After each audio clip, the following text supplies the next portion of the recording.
pessoas. Eu sou a professora Lígia Loureiro e minha função é construir sentidos de leitura para a obra Iracema, uma obra ícone do nosso romantismo, do romantismo brasileiro, escrita por um outro ícone, não é? O escritor José de Alencar, um escritor cearense, que tem uma função, que tem uma projeção muito importante no nosso romantismo, dada a diversidade da sua obra.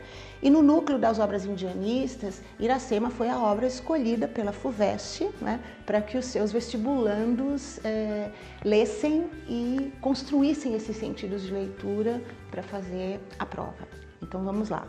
Vamos abordar as personagens, né? Vamos dar sentido aos nomes das personagens, né? Vamos ver o trabalho que o Alencar desenvolveu para construir essa bela obra. Iracema é uma palavra inventada pelo Alencar, criada pelo Alencar, com a junção de dois radicais tupis, ira e sembe. Ira significa mel, sembe significa lábios. Tá aí como ele nos apresenta a Iracema. Além, muito além daquela serra que ainda azula no horizonte, nasceu Iracema, a virgem dos lábios de mel, né? Então essa docilidade, essa doçura da Iracema, ela carrega no nome, é a identidade dela, né? É aquilo que a faz ser a guerreira tabajara, a sacerdotisa, filha de Araquém, né? Prometida para Tupã, aquela responsável por guardar o segredo da Jurema. O que era Jurema? Era um segredo que só as sacerdotisas, né, guardavam, elas deveriam se manter virgens, e era uma espécie de um elixir, né, composto a partir da manipulação de ervas da mata, e que só essas sacerdotisas sabiam, e esse elixir ele servia para aliviar as dores dos guerreiros, né? Então olha que bonito, né? Que essa função da Iracema, ela precisaria se manter virgem, né? Para quê? Para ser a prometida a Tupã e a sacerdotisa a quem foi delegada, né, a função de ter o segredo da Jurema, que era para aliviar as dores dos seus guerreiros, né? Martim, né, o guerreiro branco. A origem do nome Martim é Marte, o deus da guerra, né? Martim, ele tem como marca o desejo da conquista. Ele é o conquistador, ele é o colonizador, ele é a alegoria desse colonizador, ele representa esse colonizador. Por quê? Porque ele tem essa sede da conquista, essa sede da implantação dos próprios hábitos, e nós vamos ter a certeza disso no final, porque no último capítulo, quando ele volta, depois de 4 floresceres do cajueiro, né, depois de 4 anos, ele traz com ele os jesuítas, não é? Para salvar a nossa gente, certo? Então, essa implantação de uma cultura, né, europeia, estrangeira, também vai ser muito importante para que nós entendamos a colcha de retalhos que somos ainda hoje, não é? Então, o Martim, esse guerreiro branco, ele estava destinado a ser o conquistador desta terra. E para isso, ele conquistou o coração da linda Índia Tabajara, que se entrega a ele por decisão, porque como ela era uma sacerdotisa, a filha, né, destinada a Tupã, aquele que a desvirginasse teria a sentença de morte. Então, por amor, ela se entrega a ele, quando ele na verdade está inebriado pelo elixir, né, pelo segredo da Jurema, que ela dá a ele, e ele não tem noção do que está fazendo, e ela se entrega por amor, docilmente, não é, ao guerreiro, livrando-o, portanto, da responsabilidade, certo? E da morte, tá certo? O filho, né, que vai ser gerado pelos dois, que vai ser gerado pela Iracema. O filho é Moacir, né? O Moacir, que a palavra Moacir significa filho da dor, né? Quando o Moacir nasce, a Iracema, ela está sozinha numa praia, e o Martim tinha ido guerrear, enfim, ajudar a defender as terras. E quando a criança nasce, a Iracema, ela sente um júbilo, né? Ela sente um êxtase e ao mesmo tempo uma tristeza imensa. É como se ela percebesse que ela não veria o crescimento daquela criança, né? E ela olha para o filho e diz: és o filho da minha dor, né? És o fruto da minha dor. Quando o Martim volta, ela entrega o menino nos braços do pai e diz para ele: ele é Moacir, o filho da minha dor. E ela morre. Agora, isso também é lindamente arquitetado pelo Alencar, né? Porque o que representava Iracema? Iracema, a palavra Iracema, ela é anagrama de América. Ela representava o Brasil. Iracema não é apenas a Índia Tabajara, ela é a terra. Iracema é a terra. Não é à toa que ela é comparada o tempo inteiro aos elementos da terra, aos elementos vegetais, não é? A fauna, a flora. E essa terra brasilis, esse elemento brasilis, não é? Que se entrega ao conquistador, gera o filho híbrido, gera, portanto, o Brasil híbrido. Ora, a terra virgem fora literalmente dominada e conquistada, fertilizada, fecundada pelo guerreiro branco. Portanto, ela estava condenada a não mais existir para que aflorasse o Brasil mestiço. Então, o Moacir, ele representa exatamente esse Brasil que vai ser a origem da nossa colcha de retalhos étnica e cultural. Então, continuando a análise das personagens, não é? Nós temos logo no início da história o surgimento da figura do Araquém. Quem é Araquém, né? Araquém é o pai da Iracema, ele era o chefe, o líder espiritual da tribo dos Tabajaras. O que é importante dizer com relação a essa liderança, não é? Essa liderança espiritual, a filha dele, a filha de Araquém, era a sacerdotisa destinada a Tupã, certo? Como nós já falamos. E o fato de o Araquém olhar para o Martim, quando ele olha o Martim e percebe a aproximação do Martim, ele sabe, ele prevê que alguma coisa de muito ruim aconteceria. O que houve de tão ruim?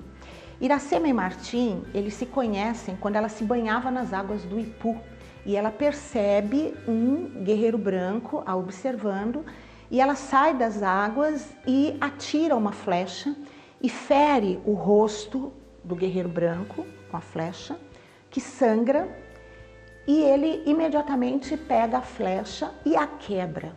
Essa quebra da flecha era um ritual, era simbólico, porque o que representava? Representava que ele queria paz, que ele não estava ali, ele não era uma ameaça, ele não estava ali para nada, enfim, que pudesse significar mal para a Iracema. E ela, compadecida, não é, vai tentar estancar o sangue do rosto dele e o leva para a tribo dela, né, para Taba, digamos assim, para que o ferimento fosse cuidado, etc. O que vai acontecer, né, gente? Acontece que na mesma noite o Martim, ele recebe a visita de uma série de índias para, enfim, satisfazê-lo, etc. E ele estranha o fato da Iracema não estar presente. Isso é muito importante, porque no dia seguinte ele fica sabendo que ela era uma sacerdotisa, ele fica sabendo qual era a função real da Iracema. E aí a hospitalidade de Araquém, ela precisa ser respeitada. Ele não se conforma, assim, ele jamais faria qualquer coisa que desrespeitasse a cabana, né, de Araquém, certo? Então, isso tudo nos revela, inclusive, uma intencionalidade do José de Alencar de criar uma figura do colonizador idealizada, não é? Idealização essa que era uma das grandes marcas das obras românticas, né? O romantismo, ele se fundamenta nos processos de idealização dos sentimentos e das instituições, certo? Então, o colonizador, ele é idealizado pelo Alencar, ele é eticamente, moralmente impecável, certo? E isso é muito importante para que nós entendamos a real intenção da obra, que não era de criticar efetivamente a conquista, mas ele transformou a conquista em poesia, né? Ele transformou a conquista num mito, numa lenda, tá certo? Cujo olhar se voltava para essa doação da Iracema, para essa docilidade da Iracema e para o nascimento do Moacir, que seria a representação do nosso povo miscigenado, certo? Havia um guerreiro chamado Irapuã. Irapuã significa mel redondo, ele era o cacique, o líder dos guerreiros da tribo dos Tabajaras. O Irapuã, ele vai desenvolver um ódio pelo Martim, que também é muito simbólico, porque fica implícita a ideia de que ele tinha muito ciúme da Iracema, de que ele amava a Iracema. Só que, na verdade, a Iracema, ela é a representação do quê? Ela é a representação da pátria. Então, como representação da pátria, o que se estende ao Irapuã? O ciúme que ele tinha não era um ciúme da Iracema propriamente, mas era um ciúme da pátria brasileira. Então, o Irapuã, poeticamente, ele representa a resistência de parte dos índios à conquista portuguesa, né? Isso faz parte do nosso processo histórico, porque nem todo índio trocou espelhinho, né? Nós tivemos algumas resistências, né? E estudando história nós sabemos disso. E essa resistência, ela é simbolicamente mostrada pela figura do Irapuã, certo? Mel redondo. Para dar um sentido para esses personagens todos, nós temos um viés narrativo que é muito importante, porque vocês se lembram que eu lhes disse que Martim olhava Iracema se banhando nas águas do Ipu. Muito bem. Por que Martim, né, que era um guerreiro branco, um português, estava muito além daquela serra, né? Havia duas tribos que eram inimigas, diga-se de passagem. A tribo que habitava o litoral era chamada tribo dos Pitiguaras, não é? Que dá origem a Potiguara, né? Potiguara significa comedor de camarão, né? É quem nasce no Rio Grande do Norte, certo? É um adjetivo pátrio, inclusive, de origem tupi. Muito bem. Os Pitiguaras, eles habitavam a faixa litorânea e eles eram inimigos dos Tabajaras, que habitavam muito além daquela serra, certo? Que ainda azula no horizonte, tá? Então, o que acontece com isso? O Martim, ele tinha sido hospedado pelos Pitiguaras e ele tinha um grande amigo, um fiel amigo, que era o Poti. Poti significa camarão, comedor de camarão, certo? E o Poti, ele sempre dizia para o Martim tomar cuidado com os limites, não é? Das duas nações, da nação Pitiguara e da nação Tabajara, porque eles eram inimigos. Mas um dia o Martim, ele ultrapassa os limites e é quando ele se depara com a Iracema, não é? Então, o fato da presença do Martim se fazer notável e notória na tribo dos Tabajaras, ela acaba sendo importante porque ele representava o inimigo acima de tudo, porque ele era amigo do inimigo, certo? Então, num determinado momento, para garantir a segurança do Martim, a Iracema e o Araquém planejam, digamos assim, uma espécie de fuga. E para essa fuga, eles seriam orientados pelo irmão da Iracema. Quem é o irmão da Iracema? O Caubi. O que significa Caubi? Olha que lindo, Senhor dos Caminhos, não é? Então ele vai conduzir o Martim para o território dos Pitiguaras, certo? O que acontece é que uma noite antes dessa saída, dessa fuga, porque o Martim corria perigo de vida, o Irapuã queria pegá-lo, né? Ele era literalmente o grande inimigo, não é? Na noite anterior, a Iracema se entrega ao Martim. E na madrugada, no amanhecer, quando eles estão indo, num determinado momento, a Iracema os acompanha, né? O irmão e o Martim. Martim diz para ela, você pode partir daqui. E ela revela para ele que ela não pode porque ela é esposa de Martim. E aí tudo aquilo que ele achou que era um delírio, né, ele percebe que tinha sido realidade. Bem, eu não preciso dizer que isso vai gerar uma guerra, né, entre as nações, entre as tribos. O Irapuã, que era o cacique, né, o líder dos guerreiros dos Tabajaras, que era a tribo da Iracema, vai atrás, né, deles, certo? E nisso há o confronto entre as duas tribos, né? E a Iracema sofre imensamente, imensamente, porque ela vê vários irmãos morrendo por uma ação dela, não é?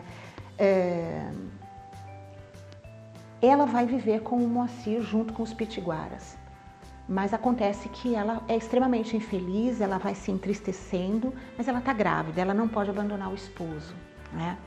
E aí, por amor a Iracema, ele vai morar sozinho numa praia com ela e com o Poti, né? E juntamente com o Japi. Vocês se lembram que no primeiro capítulo apareciam na praia o Martim, um guerreiro branco, uma criança e um cão, né, um rafeiro, né? O cão era o cão Japi, né, que tinha sido dado ao Martim pelo Poti, pelo melhor amigo dele, certo? Japi significa que fica no pé, né? Que fica no pé. É bastante bonitinho isso, inclusive, né? Porque tem toda essa simbologia relacionada ao cão fiel, né? Que está sempre acompanhando o dono, tá certo? Indo morar isolado, no início tudo são flores, não é? Mas acontece que o Martim começa a avistar as naus passando no horizonte, no oceano, e ele precisava lutar contra a invasão, né, dos estrangeiros, né, a dominação dos estrangeiros. Vocês sabem que no Nordeste nós tivemos as invasões francesas e holandesas, certo? Então a gente tem essa referência histórica que o Alencar faz através da lenda, tá certo? Então nós temos esses vieses históricos que vão dando sentido, dando verossimilhança ao contexto, à ambiência, enfim.